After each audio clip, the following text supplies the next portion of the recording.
just a quick update. The Patreon page is now live. The link will be down below if you want to check it out. You'll have access to all of my betting packages and much more. Thanks again for all the support, but for now, let's get into the video. And what's up, guys? We're back. We're going to be doing the Wednesday show, Michael Chiesa versus Neil Magny. Just wanted to clarify the intro video a little bit. The Patreon page is now live, but unfortunately, just due to this Wednesday card being so quick, I'm not going to provide like a full betting video, anything like that. I will put the bets that I have placed down there in the Patreon for this week, but for the show coming up on Saturday, I will provide more content, and just be on the lookout on the Patreon just for the future. It's only going to keep getting better, more and more stuff. It's going to keep getting built on over there, so definitely make sure to go check it out. Like I said, the link is going to be down in the description. I'll probably put it in the comments as well. And I really appreciate it, but we're going to get into these fights now for Wednesday, with the first fight of the night being Victoria Leonardo taking on Manon Fiorot. As you can see, both girls are going to be making their UFC debuts here. And we're going to start with Victoria Leonardo. She won her way into the UFC via the Dana White Contender Series. She defeated Chelsea Hackett. It was a come-from-behind victory. She did have to weather a storm there, and she finished the fight in the second round. And she's almost as experienced as you can get for someone making their UFC debut. She faced a lot of solid competition. I feel like she should be ready for the moment. She's big for the division, and she has decent boxing on the feet. She uses her jab well, good lead hook. She is able to double jab in a range for combinations. Her footwork is decent. She'll walk opponents into counter shots and switches stances. She can be a little bit tricky on the feet, and she'll throw some taekwondo techniques, some lead leg side kicks, spinning kicks. Her defense isn't very good, though. She does drop her hands when she throws punches, when she throws kicks, and Erin Blanchfield was able to land a couple head kicks on her, eventually knocked her out, but she's a tough girl to finish. I mean, we saw Chelsea Hackett land a high kick on Leonardo, rocked her, and she was able to recover, get the takedown, and she came back and won that fight. She got her first TKO victory in that fight, so I'm sure she has confidence. She doesn't really possess power, though. That fight was won with ground and pound. And Leonardo was only knocked out that one time by Erin Blanchfield, and she will look to mix it up. She was able to work her wrestling game, get the finish in her last fight. She is solid in the clinch, good control, good knees.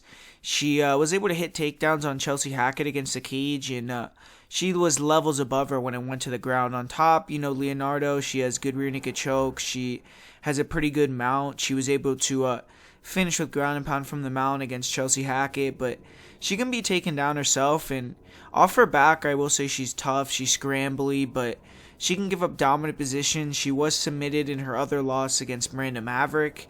She does have good cardio, and I will say she is the veteran in the spot, even though both girls are the same age. They have a similar amount of fights. I feel like Leonardo has fought the better competition more than likely, but Manon Fiorot, she's making her UFC debut. She's 5-1. She's coming out of France.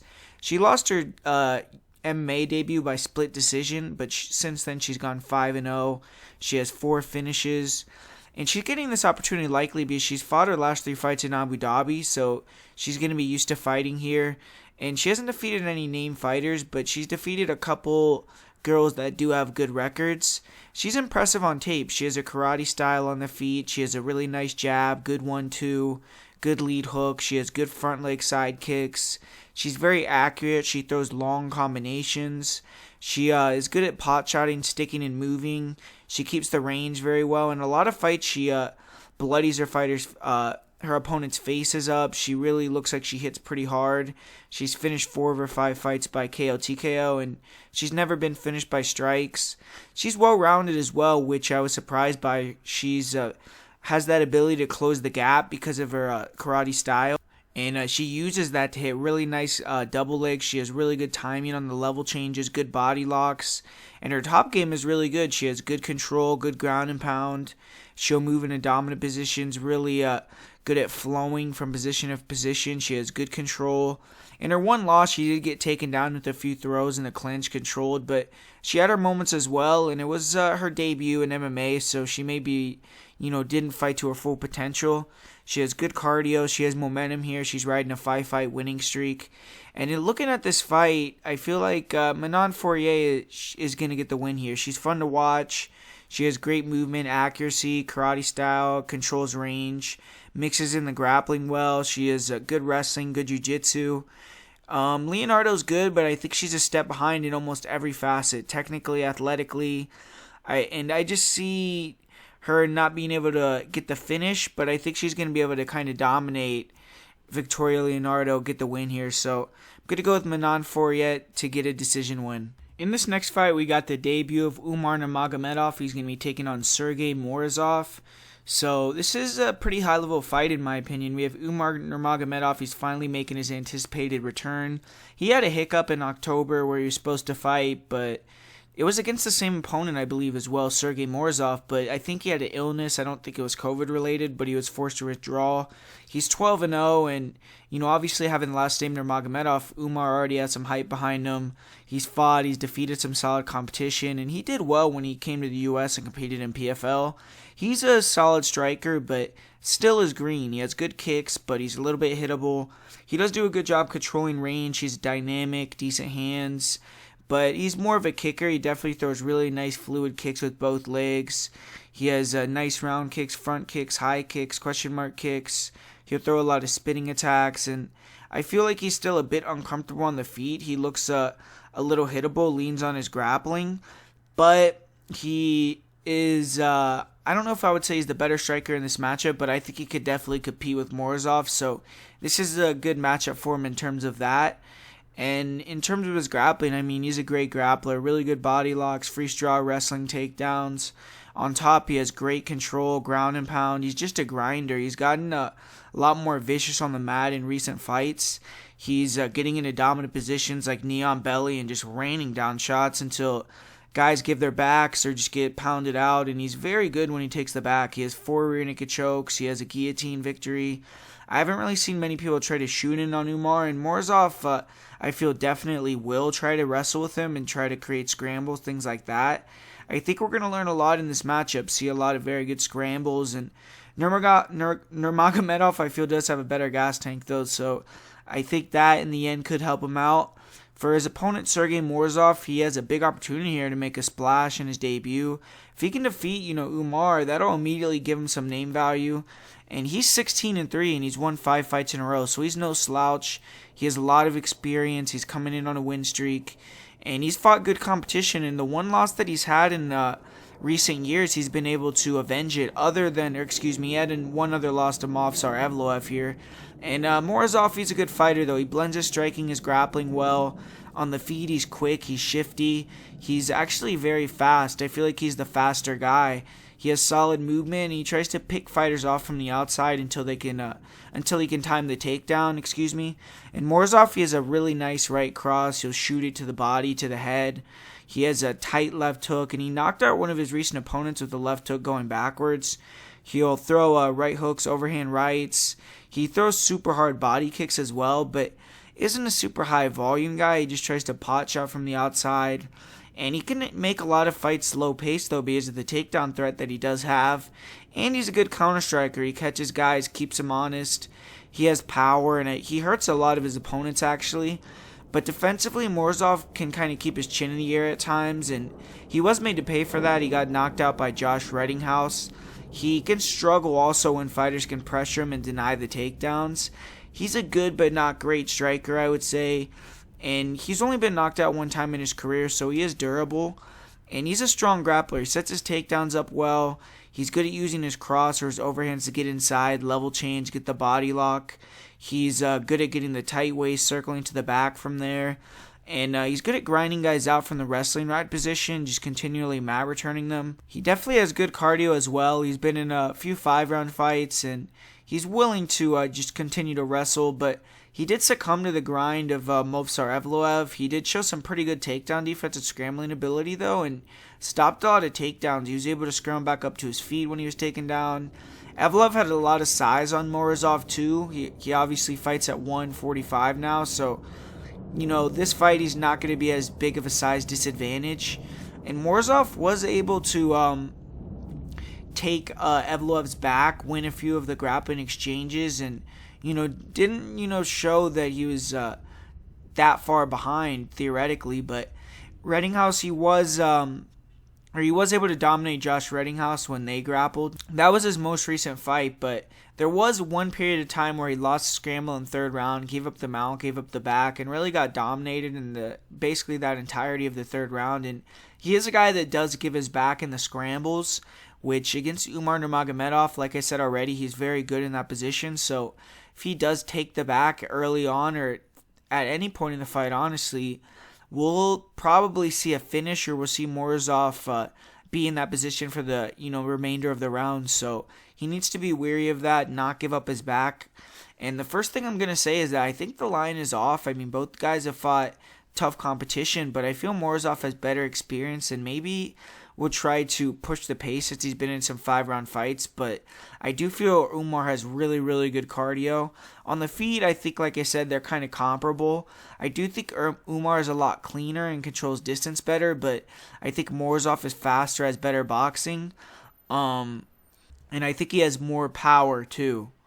I see this potentially being a low volume fight where the winner of the grappling and scrambles win the fight. I do think Umar is a bit more physical.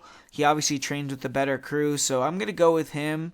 I think that if he could take the back, or if he's improving, he's a young guy, so if he's improving, because one of his last fights, I believe it might have been his last fight, he looked way better than his previous fights, dominated. So if he continues on that trajectory, maybe he'll take the back at a quick submission. But I don't think Morozov at that line is a horrible play in terms of a bet, but I'm actually going to go with Umar Nurmagomedov to win a decision in this one. This is a good one right here. And this next one, we got two prospects. We got Mike Davis taking on Mason Jones. And hopefully we get to see Mike Davis back in the octagon on Wednesday night. He's once a highly touted prospect, but his career hasn't gone as planned. He was a huge favorite going into his fight with Sodiq Yusuff. That was on the Contender Series. He lost that fight. He still got his chance in the big show. Looked good in his UFC debut. He dominated Thomas Gifford, knocked him out cold. Since then, though, Davis, he's had his career stalled by injuries. He did not fight in 2020. He had two fights with Giga Chikadze scrapped due to injuries. But from what we've seen of him in the octagon, he's a good striker. He has a nice jab, good left hook, straight right hand combination. He likes to walk opponents down, use head movement, draw out counters, be the bully. He'll rip the body with jabs, with straights, with hooks. He has a nice left hook to the body to a right hook to the body to a lead uppercut combination. He has nice front kicks. He'll throw those body head. He has nice high kicks, front knees. He has fast hands too, big power, fast kicks. He was able to really destroy Thomas Gifford with his boxing combinations and then brutally knocked him out in the third round. I do feel, though, he can be a little bit upright, hittable in the pocket. He'll also enter with his hands down. He was dropped and hurt multiple times by Sodiq Yusuff. He's also heavy on his lead leg. I could see Mason Jones throwing a lot of leg kicks. But Davis does have 6 knockouts and 7 wins. He's finished all 7 of his wins. In his one loss, he showed a good chin. He was not knocked out against a guy that is one of the heaviest hitters in the UFC in Sodiq Yusuff. And he got hurt, he recovered, so he showed good heart there as well. And he's also, shown a good grappling game in the past. He needs to bring that back here, I believe, and try to hit a few takedowns on Mason Jones. But Davis, he does a very good job using his boxing to set up double legs. He'll get into the clinch as well, and he's very physical there. He'll get big slams, body locks. In top position, Mason Jones has good top pressure. He's has good passing ability. He moves to mount or the back and really will throw big, brutal shots. He also will look for rear naked chokes, Kimuras. He's finished one fight via submission and a few others with ground and pound, so he's dangerous if he can get on top. I believe he'll have an advantage if he could put Mason Jones on his back in this fight, but that is easier said than done. Davis is a good cardio guy. He doesn't seem like he gets tired even after he throws a lot of output late in fights. But that's going to get tested here against a guy like Mason Jones. Mason Jones, he's making his long-anticipated UFC debut as well. He's, been I believe a 2-division champion at Cage Warriors. He won the lightweight and welterweight title. He has a lot of UK fans behind him. And he has a perfect record. He's 10-0.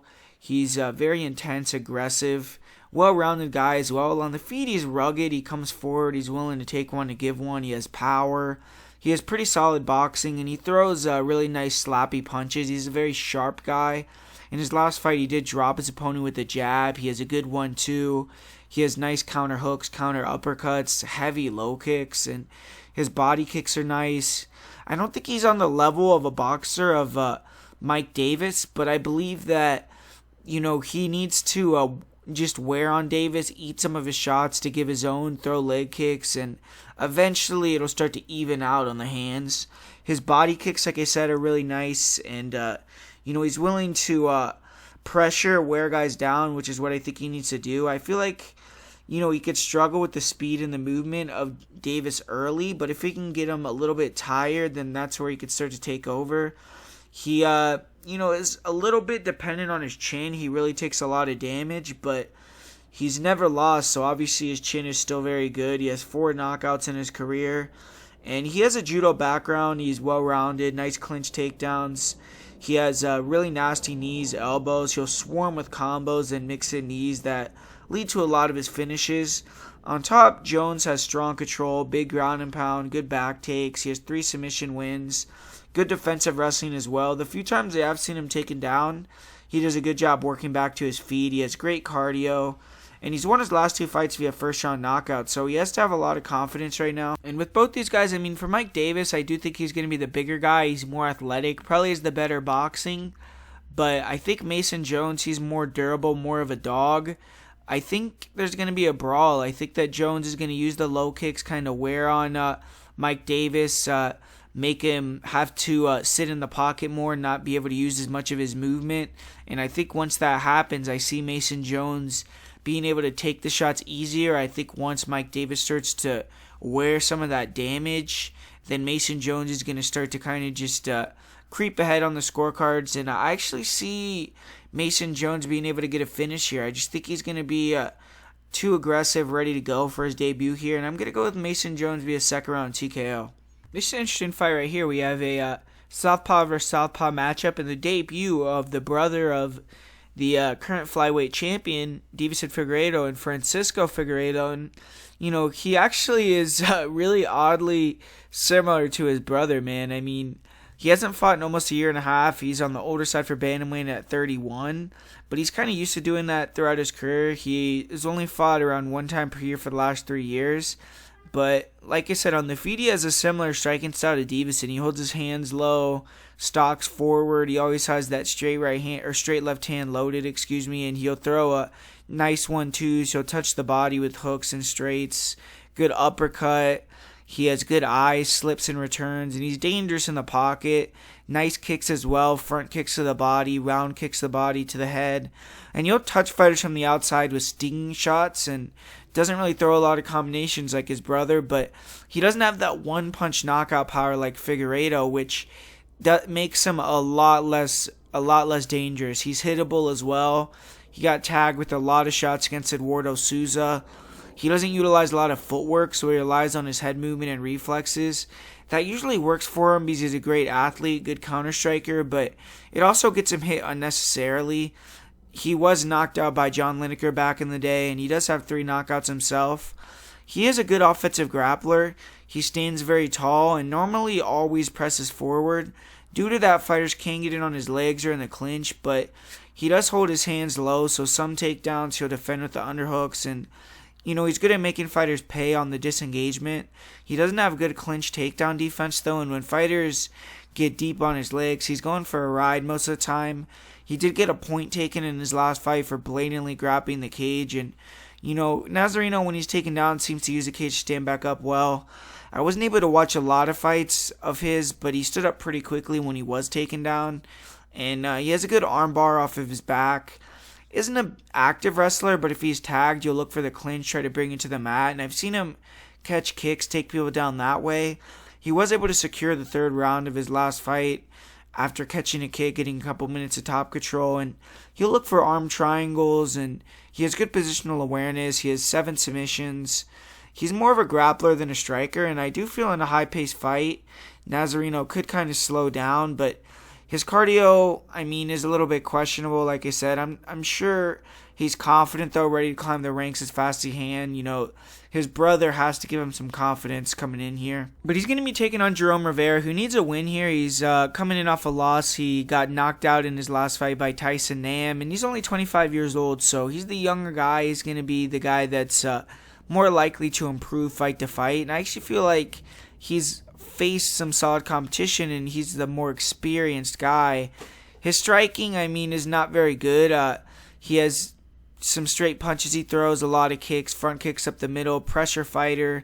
He throws a lot more volume than Figueiredo, but I imagine he's going to want to take this fight to the ground because, he doesn't really have good hands. He skips in with the jab 1-2, but his chin is always high. He throws kicks with his hands down, and, he got knocked out in his last fight due to that, so I think he's going to know, he has to get in the clinch, try to work his Muay Thai, get it to the ground, and try to look for his, wrestling to carry the day, get in dominant positions, and maybe even find the submission.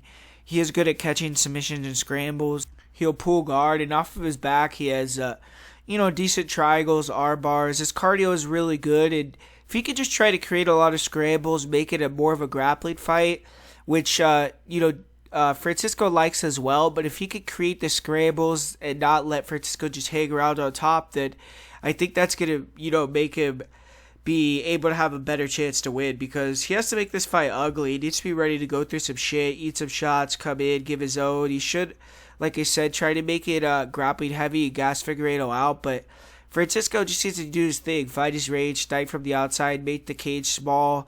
Once Rivera thinks he's just striking with him, shoot it, get it to the ground. And I feel Francisco's a more technical, well-rounded fighter everywhere. I just feel it could be a close fight if Rivera comes in here with mindset to really make it a war, because I don't think that Francisco necessarily has big power. So if Rivera could just close that distance, eat the shots, and just give his own, Francisco is a little bit hittable. But at the end of the day, I feel like Francisco is going to be able to get it done here. So I'm going to go with Figueiredo to get the win. And up next, we're getting kind of conflicting reports on the weight class, but I'm going to go with what they say here, that this fight's going to be at 185 pounds here. It's going to be Dalcha champion's 185-pound debut.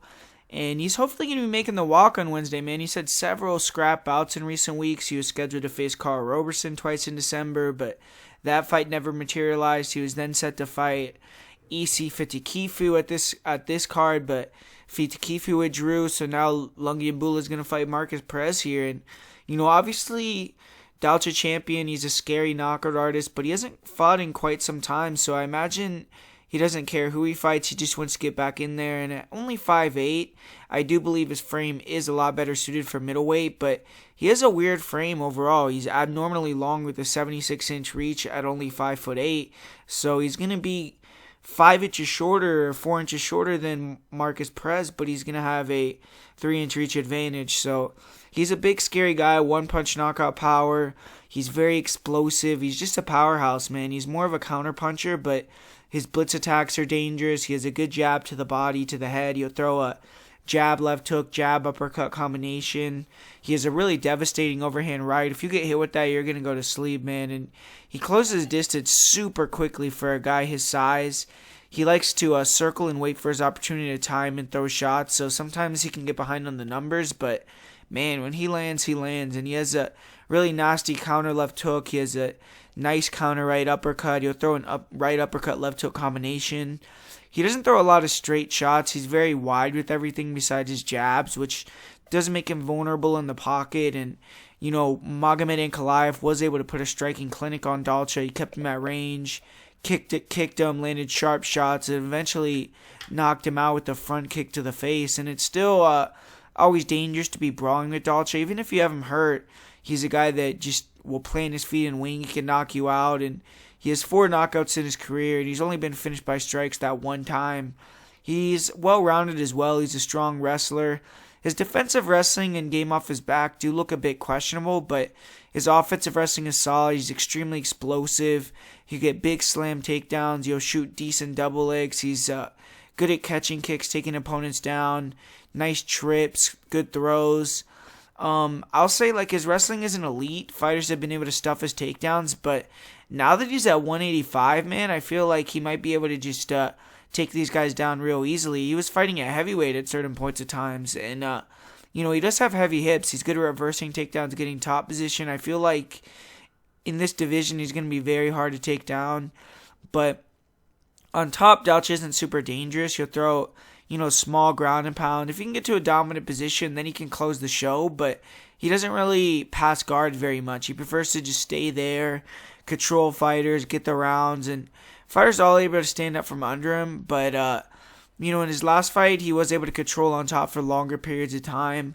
He was, landing some nice elbows, nice punches, and I have seen him taking out some body locks and stuff like that against the cage, so he needs to be, ready to defend some takedowns of Perez, because Perez does have a tricky jiu-jitsu game, and if he can get on top, maybe he can get in trouble, but,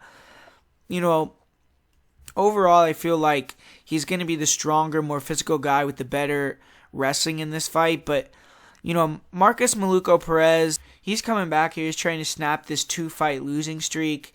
He's an entertaining fighter, but, he just hasn't had a lot of success lately. He's lost 2 fights in a row. He hasn't won a fight in nearly 2 years. And he's coming off the first knockout loss of his career. He hasn't been able to just get his groove. In all these fights, he's getting dominated as well. But he's a guy that uses a lot of kicks, tries to stay on the outside, rear leg body kicks, go to the head with the kicks. His left body kick is nasty, and it's going to cause a lot of issues for low-level fighters. But against Dalcha Champion, I feel like Champion might be able to time that counter his kicks, and his straight left hand is better. He spends more time in southpaw, but he will switch stances. I feel like his hands from orthodox are really bad, but he has nice elbows, good step-in knees, but he just throws wild shots, spinning back elbows, round kicks, and throwing those crazy wild attacks is a good way to get knocked out. He will invite a war, and he's shown good durability, but he was knocked out in his last fight. He has 3 knockouts. He has a good chin. He is a wild man.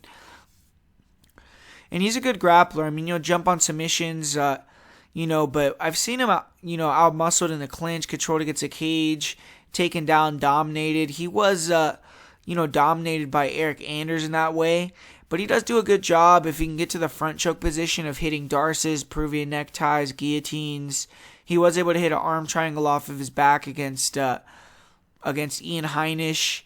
But in terms of getting a takedown in this fight, I don't see that necessarily happening. He's going to need to, hurt Dalcha and then submit him, or get Dalcha to take him down or shoot a bad takedown and hit a front choke or hit a submission off of his back. Other than that, I don't really see him winning this fight. I think Dalcha Champion on the feet is going to be too fast. He's going to be closing that distance, countering, hurting Perez if he does land.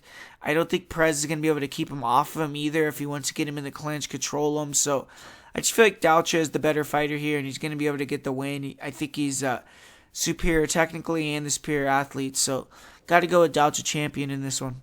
And up next here we got Mudaerji. He's making the quick comeback. He's going to be taking on Zarrukh Adashev, and Mudaerji is going to be looking to build on his brilliant performance just a month ago. He went in there, dusted Malcolm Gordon in the first round, looked super dynamic, and obviously, he's coming in here on short notice, so hopefully he's in good shape here. Hopefully he's not underestimating Zarrukh Adashev too much, because we saw what happens when you come in bad shape. Just ask Zarrukh Adashev in his last fight. But at 25 years old, I do think Mudaerji, he's one of the better prospects in the division. He's super athletic, he's powerful, he's a southpaw, he's dynamic, and he just uses his forward pressure and his range control to just get these guys in a corner, just use that in and out movement, the long karate stance, probe at him with these kicks, and then just use that straight left hand laser, man. He's super accurate, throws a lot of spins, he overwhelms guys, he's a hard guy to hit, he has 11 knockouts in his career, and he's the longer, cleaner fighter. In this fight, I feel like his striking should be superior to Adashev's. And in terms of the grappling, I don't feel like either guy is going to really look to grapple in this fight. Mudaerji has been working his grappling a lot, and he has lost all of his fights via submission, but Zarrukh Adashev, he's a kickboxer, and this is going to be a kickboxing fight. Mudaerji has good cardio, but for Zarrukh Adashev, I mean, he took a risk in his UFC debut. It didn't pan out for him. He accepted a fight on short notice with a knockout artist and clearly wasn't in the best shape. And unfortunately for him, he got knocked out quickly, And Adashev definitely on the chopping block. He's only 3-2 as an MMA record. I mean, seeing that in the UFC is very, very rare. And Adashev does have a 16-3 record in kickboxing, and this is probably going to be a kickboxing fight. So this matchup is advantageous to Adashev's style. Adashev, I mean, he has good distance control, counter-punching movement. He's good at darting in, landing his shots, and getting out of range. And he has a really nice lead hook. He'll leap in with the lead hook, with the left hook, right hook combination. He'll throw a left hook to a right hook to the body.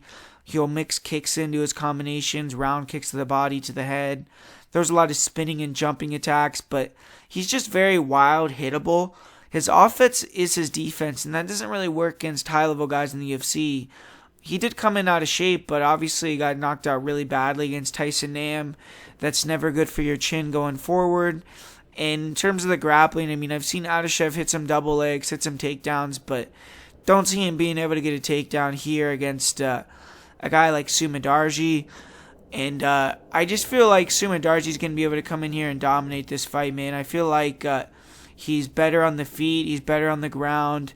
And unless Zarrukh Adashev can catch him with one of these left hooks or a spinning attack or a jumping attack early in the fight, I just think Mudaerji's going to be able to outstrike him, do whatever he wants. And I think Adashev's going to come in better shape, so maybe you'll have a little bit of a better performance. But I still wouldn't be surprised if Mudaerji was able to get him out of there early with a knockout. So my pick's going to be Mudaerji.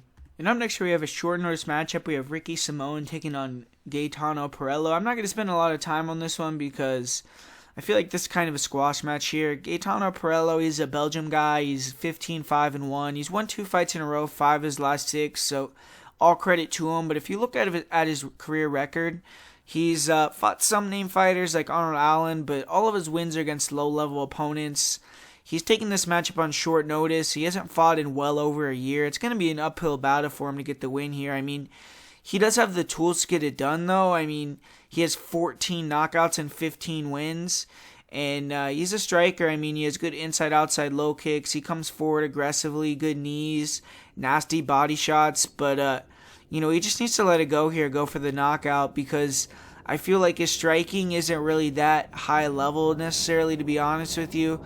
He'll throw some, dangerous high kicks. He hides behind some combinations. But other than that, I don't really see any, super good techniques he uses. And his grappling is just not very good. I mean, he will use his combinations to back fighters up against the cage, clinch him up, and he will throw some nice knees in the clinch, spins off the break. But he has poor wrestling. And in a fight with Ricky Simón, I mean, having poor wrestling is not going to work out. I mean, once he gets put on his back, he doesn't offer much. In his fight with Josero Boy, he did try to throw up some submissions, but largely was controlled, smashed, and after Boy got on top, he really limited Pirrello's striking and really muted his striking offense. But Pirrello has good cardio, he's aggressive early.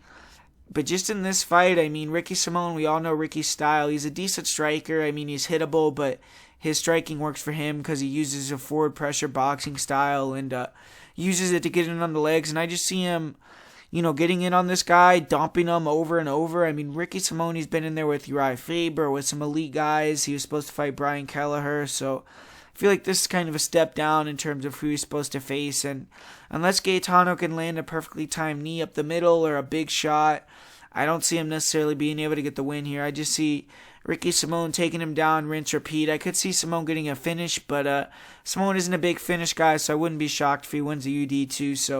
But I'm going to go with Ricky Simón all day in this one. And up next here we have the main event of the prelims. I'm not going to spend a lot of time on this one either because we literally broke it down in totality last week. So if you want to go check out the breakdown for this fight, you can go back, watch the breakdown for it on last week. I'm not going to really change much of anything that I said in terms of this matchup. I mean, we got Omari Akhmedov, Tom Breese. I feel like in terms of this fight, it's kind of a grappler versus striker matchup. Even though Omari Akhmedov has good low kicks, good forward pressure, good counter boxing, and he does have the capability to land a big shot and hurt Tom Breese. I feel like on the feet, Omari Akhmedov is a dangerous guy, but overall, he throws looping shots. Breese throws the straight shots down the middle. Breese very, cool, calm, collected. He's a southpaw. I feel like his body attack as well probably slow Omari Akhmedov down.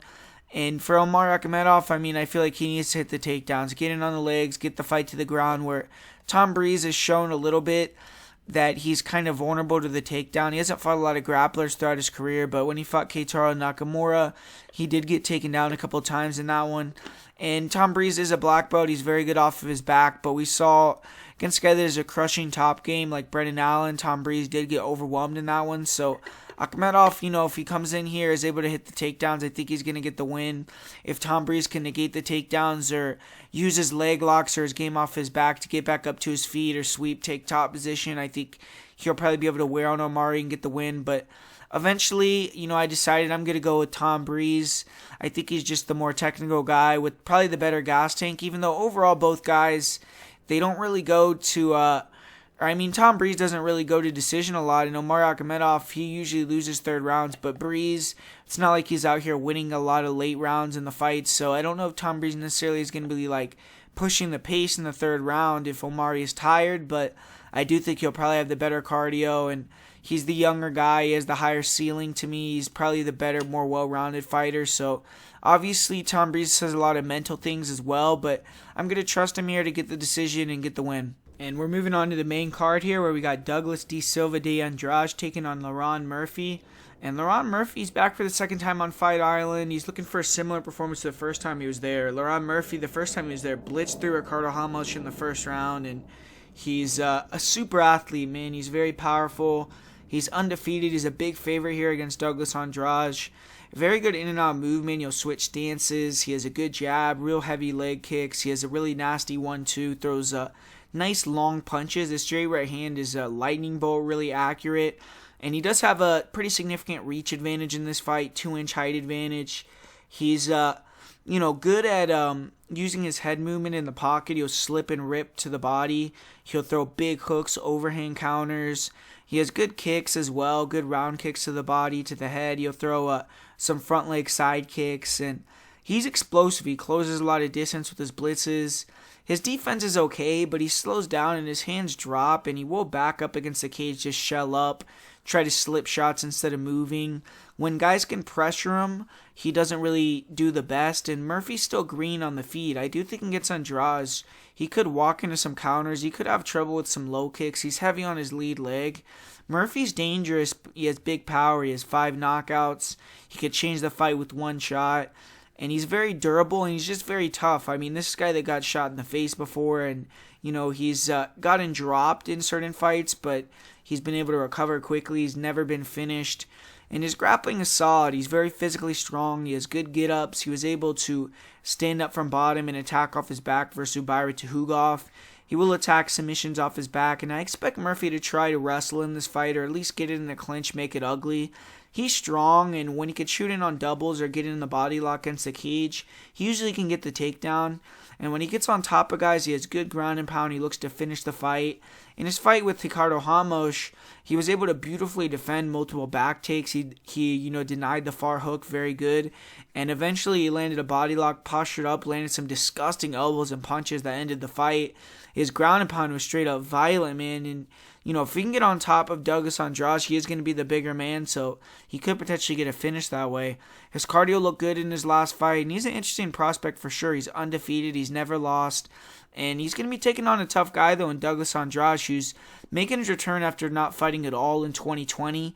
The 35-year-old veteran is coming off of a win, but he needs to get going now if he wants to ever be a factor in the division. Andrade already aged out of his first division. He originally fought at 135, but just can't cut the weight anymore. Now he's competing here at 145. He's still an impressive guy. He's 26-3. He has a lot more UFC and overall experience than Lerone Murphy, and he's fought champions and top 5 guys like Rob Font, like Petr Yan. On the feet, Andrade is an athletic, powerful fighter himself. He's more of a counter striker. He uses forward pressure, fakes, feints, and probing kicks to draw out strikes. Andrade does throw heavy kicks, though. He throws really vicious low kicks. He'll throw really nice front kicks, round kicks to the body, a really tricky head kick. He will go first, but he can be a little bit sloppy. he likes to shoot in with the straight. He'll throw the left hook to the body or a left hook to the head to a straight right hand combination. And he has a very dangerous high kick, like I said, it's tricky. He's very good at working the body. He throws a lot of kicks to the body, punches to the body, and once he has the fighters waiting for the body shot, he'll start to feint low and come high with uppercuts, with high kicks. He has a powerful overhand right. He hurt Marlon Chito Vera with it multiple times. He has good head movement. He slips and rips well, and when he can go forward, he's tough to deal with. He's fast. He has knockout power. He's always looking to counter. In the pocket, he has really nice elbows. He'll throw nice spinning attacks. He was able to drop Renan Barão with an elbow. He knocked out Henry Briones with a spinning back fist in the pocket. And when he goes first, he'll leave himself vulnerable to counters, but his speed allows him to get away with it. And Andrade, he doesn't do well when fighters pressure him. Petr Yan was able to systematically break him down, but he uses a high guard, so fighters are able to attack his body. He definitely gasses out, but his counters make it hard to pressure him.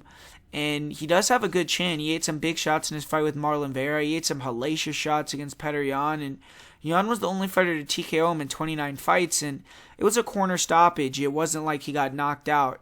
Andrade also has 19 knockout victories, so this guy could take you out. He's a good grappler at bantamweight. He was one of the strongest fighters in the division. Here against Lerone Murphy, though, I don't see him being as strong as Murphy is. Douglas Andrade isn't very active with his wrestling, but he will use it to steal rounds, to seal rounds. He has good level changes. He landed a nasty suplex on Marlon Vera and several takedowns on Marlon Vera. Andrade hasn't really had extended top control time against anyone in the UFC, but he does look like he would be heavy on top. He has good ground and pound. He isn't really looking to do work on the ground, though. He has 0 career submissions.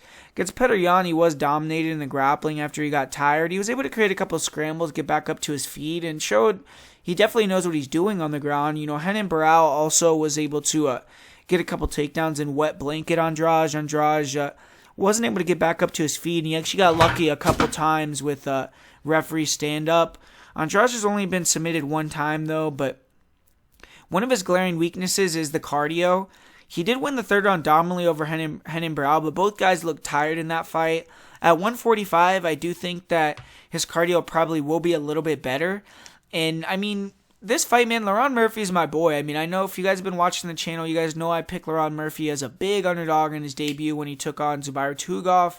Picked him again and bet him in both those fights, actually, but I picked him again and bet him as an underdog against Ricardo Ramos. So I like Lerone Murphy. I'm a Lerone Murphy guy, but on the feet, man, I feel like Douglas Silva de Andrade is clearly the better striker. I feel like he throws more volume. He throws better combinations. I think he's more fluid. He's faster, better fakes, better feints. I think Lerone Murphy, has maybe more one-punch knockout power because he's a bigger guy, but even that's debatable. Look at all the knockouts that Andrade has, and just look at him. He looks like a tank, man. And in terms of the grappling, Lerone Murphy, I feel like if he can take him down, he could be able to hurt him with the ground and pound. He's shown that against Ricardo Ramos. He could scramble with black belts, and he can really smash you when he gets on top, but he showed that he can get taken down too, like when he got taken down against Zubair Tukhugov, and I don't think it's going to be so easy to get in on Douglas Andrade. If you go back and watch that fight he had with Ricardo Ramos, Ramos was winning the striking, but it was almost like he didn't respect Lerone Murphy's striking because he was throwing a lot of real silly attacks, like that weird leg kick he was throwing. He was throwing 360 round kicks and just like real wild striking, whereas I feel like Andrade's going to be more deliberate, walk him down, really attack that low calf kick and try to counter him when he tries to get in. And I feel like the line is way off, man. This is a guy that's beaten Marlon Chito Vera. This is a guy that's been in there with Petr Yan, with Rob Font.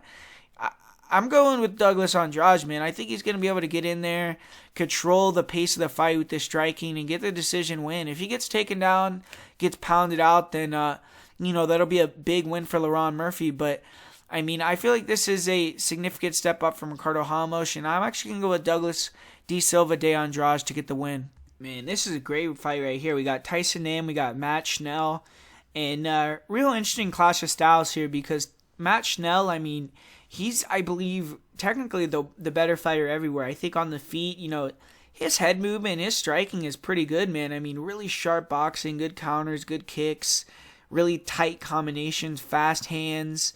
I think he's way, way, way faster than Tyson Nam, and the low kicks that Matt Schnell throws are nasty. So Matt Schnell, I mean, he just needs to avoid what his nickname is, man. The Danger. I mean, his nickname is Danger, and he has 12 first-round knockouts.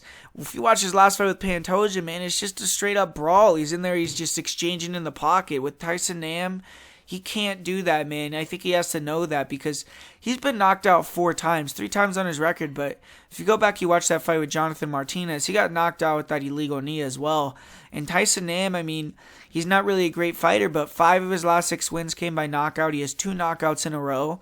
And, if he lands that right hand clean on you, he's going to take you out. But, I mean, in terms of the grappling, Tyson Nam sometimes likes to mix it up, get in the clinch, uses size because he is the bigger, more physical guys in most of his matchups at flyweight.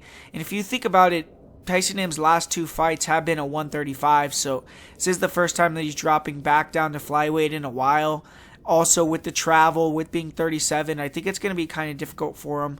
So that is a plus for Matt Schnell. But, in terms of him being able to just stall out by being in the clinch or maybe hit a takedown or 2, I mean, Matt Schnell will pull guard and submit you, man. I mean, we've seen him submit multiple guys with that triangle off his back. He's really dangerous. So, I mean, this fight's just going to come down to if Tyson Nam lands that kill shot, because if he doesn't, Matt Schnell's going to outvolume him on the feet and really outstrike him. Could even hurt him and take him out. I mean, he is a good striker himself. He's a dangerous striker himself. And I'm going to go with Matt Schnell, man. I just feel like he's the superior fighter.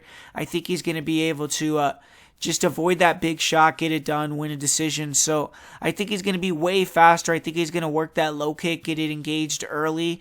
Once he gets that done, I think he's going to be able to counter more effectively and do better with his shots. So I'm going to go with Matt Schnell to get the win here. And in this next fight, we got Roxanne Modafferi taking on Viviane Araújo. And, man, if you guys watched, the channel last year, you know that we really cleaned up with Roxanne Modafferi, where we picked her against Macy Barber, we picked her against Andrea Lee, and, she had a great year. She won a lot of fights as a big underdog, made a lot of people a lot of money, so she's going to be looking to come in here and get another big upset win, continue her historic career and try to get closer to that title shot as she takes on Viviane Araújo, who's more of an up-and-comer, but she's 34 years old herself, so it's not like she's a spring chicken in terms of age, but she is, a lot less, she has a lot less miles in terms of fight years, things like that, and she's newer on the scene in terms of, being in the UFC, being on the MMA scene in terms of female MMA and everything. And in terms of the matchup, I mean, it's pretty self-explanatory, right? I mean, Viviane Araújo, she's one of these girls that, she likes to use a lot of movement, be in and out, use a lot of low kicks, use her speed, and she has big power. I mean, her straights and her overhands, and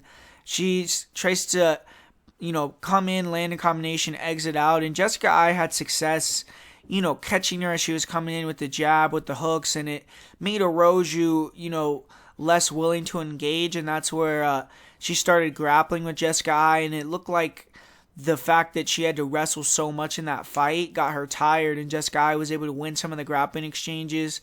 And that's the blueprint for Roxanne Modafferi to beat Viviane Araújo, because this isn't like Andrea Lee, in my opinion, because if you watch the Andrea Lee fight, I mean, Roxanne Modafferi was able to get in on the body lock, use her physicality, hit the takedown. In this fight against a girl like Viviane Araújo, who's a black belt, who I think is way faster, has better movement and distance control than a girl like Andrea Lee, I think that she's going to struggle to be able to get takedowns in the clinch, things like that. I think that she's either going to have to time it off of the kicks of Araújo and get her down that way, or counter Araújo as she's coming in with a few shots, get her thinking, get in the clinch, pull guard, get a sweep, get on top like Alexis Davis did, something like that. Because the thing about Viviane Araújo, she is a black belt, she is a good guard, but she has no urgency to get back up to her feet, and you saw that in the fight with Alexis Davis and the fight with Jessica Eye. When she gets taken down, even against Montana De La Rosa, she got taken down, and she has no urgency to stand back up. So I don't think Roxanne's going to necessarily get into dominant positions like she did against Andrea Lee in this fight if she gets takedowns, but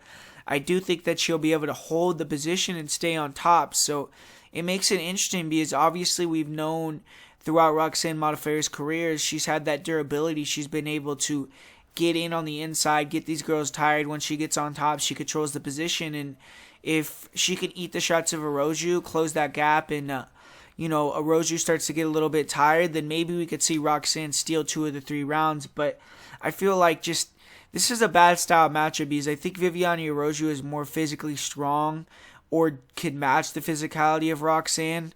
And I think that the leg kicks are really going to give Roxanne a lot of issues. I think the speed difference is going to be huge. And I just think Araujo is going to be able to counter Roxanne whenever she tries to get on the inside, low kick her, make her more slow, and just really beat her up for 3 rounds, man. I feel like Roxanne, if she can get on top, then she could maybe slow down the pace of the fight. But I don't see her getting on top and getting a finish. And I don't know if she could do that for multiple rounds. So I think Araujo is a safe play here, and she's my pick to get the win. All right, we got this next matchup. I mean, do you guys really give a fuck enough for me to break this fight down? No, I'm just joking. I mean, we're going to break it down, but man, I mean, we got Ike Villanueva taking on Vinicius Moreira.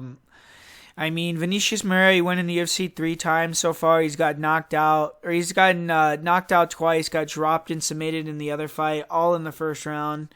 He is getting a significant step down in competition here, so this is his first winnable matchup in the UFC, in my opinion.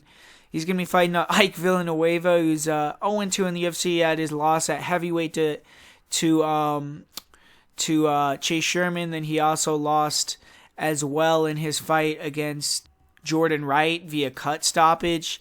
So, you could argue, I suppose, that Ike Villanueva maybe hasn't been able to show his full capabilities because he fought at heavyweight and then he lost because of a cut.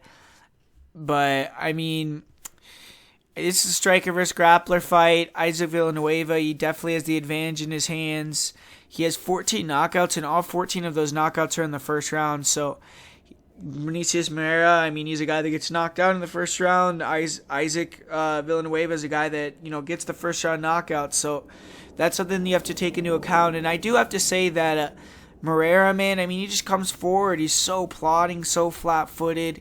Doesn't set up his takedowns with strikes, but he is durable. He hits a lot of flush shots to the chin, even though he's been knocked out. And, as he keeps getting knocked out, that's going to continue to lose his durability and make him a worse and worse fighter. But, when he can get on that body lock, he's super physical. When he can get it to the ground, he gets to the mount, he gets to the back, gets his finishes. He's a really good jiu-jitsu guy.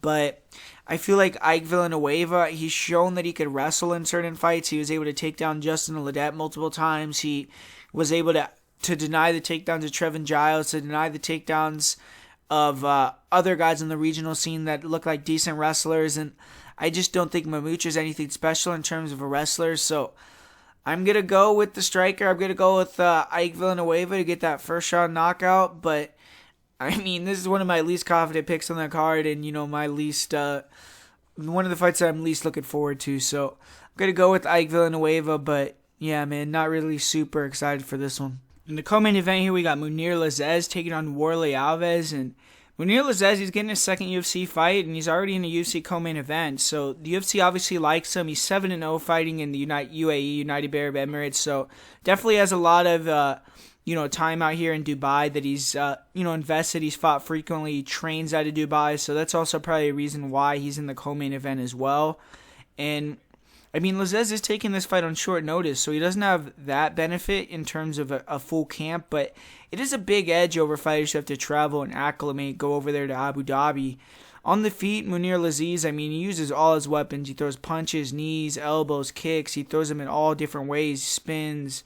He's a super dynamic, aggressive fighter. He's tall, he's long, he's rangy, fast hands, really good jab. He'll double, triple up on the jab. He likes to touch guys with the lead hand, whether it's the jab, the lead hook, then follow with that straight or the overhand right.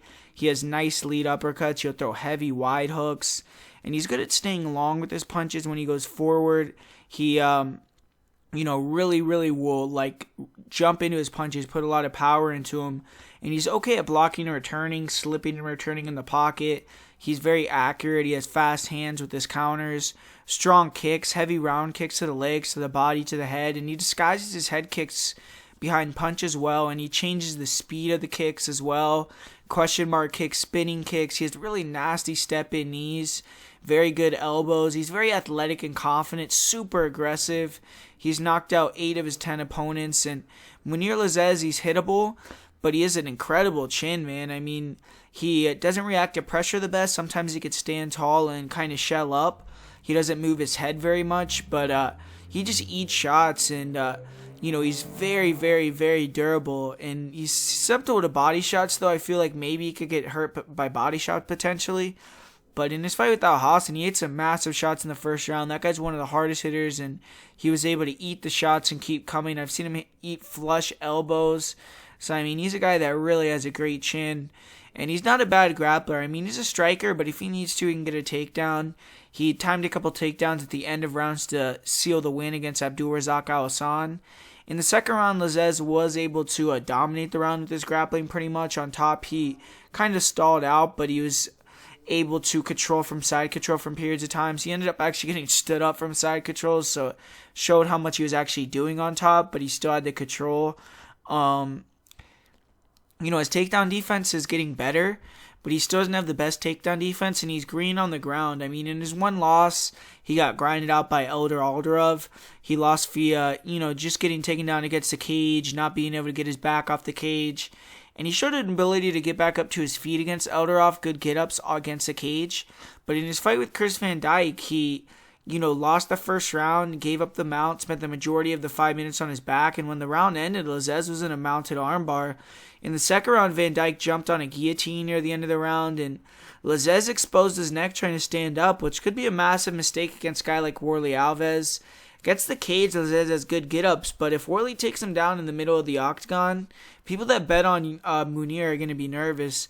Mounir Lazzez has amazing cardio. He really doesn't get tired. I've seen him in 5-round fights. Very aggressive, very active, and that could play dividends against a guy in Warlley Alves, who recently has been underwhelming and has been getting tired. I mean, this is once a guy that Chael Sonnen is guaranteed was going to be UFC champion, that has a win over Colby Covington, but just hasn't been able to put it all together. And he's coming off a submission loss against Randy Brown, which was the first submission loss of his career. But he took a year off. He said he's rededicated himself, refound his love for the sport. So maybe he's going to come in here and look a little bit better. And he's a good striker, man. He has a deadly guillotine, and he's just dangerous everywhere. He has a nasty jab. He has really heavy low kicks, body kicks. He throws front kicks to the body. The low kicks are won him his last fight against Sergio Moraes, or his last victory. And, he's very aggressive early on. He'll throw big power punches, but he definitely slows down, and he can kind of overextend. He can duck his head, and James Cross had a lot of success landing knees that eventually knocked him out, but he does have a good chin. He only has 2 knockouts in his career, and Warlley, he really is a grappler, man. He likes to slow the fight down, hold guys against the cage. He has good knees to the body there. He'll kind of look for leg reaps, look to take the back. He has a good single leg. In top position, he isn't extremely aggressive. So in terms of submitting Lazzez from top position, I mean, he doesn't really do that very often. But his takedown, his defense is elite, and fighters always have to look out for the guillotine. He can catch it from standing, so that's something that Mounir has to be careful about. And Mounir really shouldn't shoot in this fight. Warlley has 5 guillotines. 3 of them are in the UFC. He has 6 submission wins. In his last fight, though, he did get hurt. He panic wrestled, got triangled. His cardio has been really bad in fights, and I think that's what Mounir Lazzez has to exploit. He has to really push the pace and make Warlley tired. Use those front knees to discourage the takedown attempts. Attack the body, stay long, and just be able to, once you put a pace on Warlley, I think hurt him enough. I think he's going to start to maybe mentally check out again. So, going to go with Lazzez via second round knockout. But I do feel that Warlley is live. If he can get the takedowns in the center of the cage, if he can wrap his arm around that neck, Mounir is going to be in trouble. So it's an intriguing fight for both guys, but I'm going to go with Mounir Lazzez. And finally, in the main event here, we have Michael Chiesa taking on Neil Magny. This is a great fight right here. I mean, both these guys have paid their dues. They've both been in a couple main events, but I feel like this is a good high-profile fight for them to, kick off this Conor McGregor fight week. And, Michael Chiesa, he's been really good since moving to welterweight. He's gone 3-0, 3 dominant wins. He's gotten 1 submission victory, 2 dominant decisions. I don't think he has lost a round. He lost the second round against RDA in their fight. But he's going to be taking on Neil Magny, who's gotten 3-0, so it's coming back from his USADA suspension as well. He, has defeated some pretty good fighters. Rocco Martin, he defeated the Leech, Li Jingliang. Obviously, he's coming off that win over the former champion, Robbie Lawler. And, obviously, in terms of this fight, Neil Magny is an all-rounder. He's kind of good at everything. And Michael Chiesa, he's more of a specialist. He wants to get the fight to the ground right away, work the takedowns, work his grappling.